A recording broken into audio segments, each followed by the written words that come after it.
David Haynes is passionate about building hiking trails. It's not only giving back to his community, but is also therapy for Haynes. Service and having a purpose was part of what I needed to put back into my life that I had lost when I left the military. Haynes was an Army veteran of the Iraq War. It left him a different person. I just lived with the fact that I have one leg a little bit shorter than the other because of the injury, and my hands aren't quite as functional or as strong. Haynes says while on reconnaissance, his vehicle was hit by a type of roadside bomb called an explosively formed penetrator, or EFP. I felt some burning in my hands, but then I didn't realize what was going on until some of the other soldiers in the vehicle started screaming, and I realized that I had fingers dangling off of my right hand, and my left hand was actually locked back, and I couldn't move it. Haynes was one of the fortunate ones. According to the Defense Department, 861 servicemen were injured and 196 troops killed by EFPs from 2005 to 2011. Patrick Farr's son, Clay, was one of them. He had just turned 21 years old when an EFP hit his vehicle while on patrol in Iraq. When Farr learned of his son's death, he contacted a friend in the military to get more information.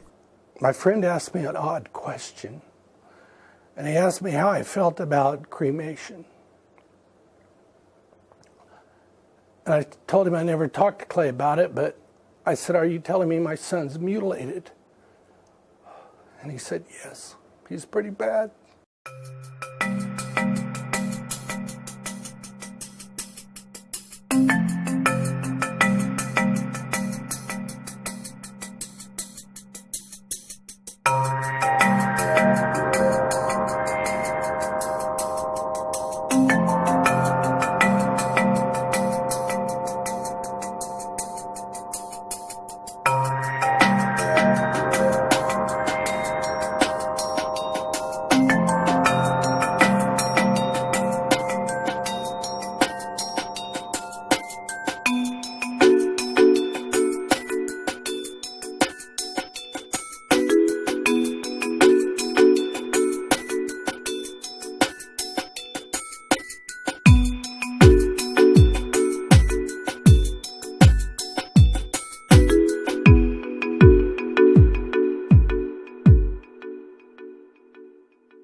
I get up every morning with him on my mind, and I go to bed every night with him on my mind.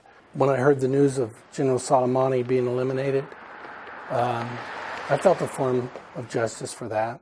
Soleimani was directly responsible for my son's death. U.S. officials say Soleimani was the head of Iran's Quds Force that taught Iraqi militants how to make and use deadly roadside bombs against U.S. troops after the invasion of Iraq.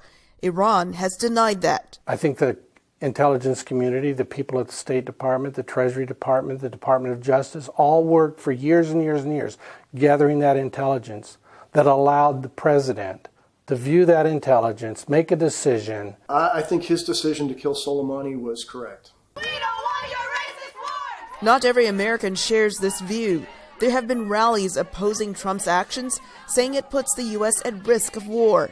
Many Democrats say they're glad Soleimani is gone, but the president acted recklessly by taking action against Iran without consulting Congress. We must avoid war. And the cavalier attitude of this administration, it's stunning.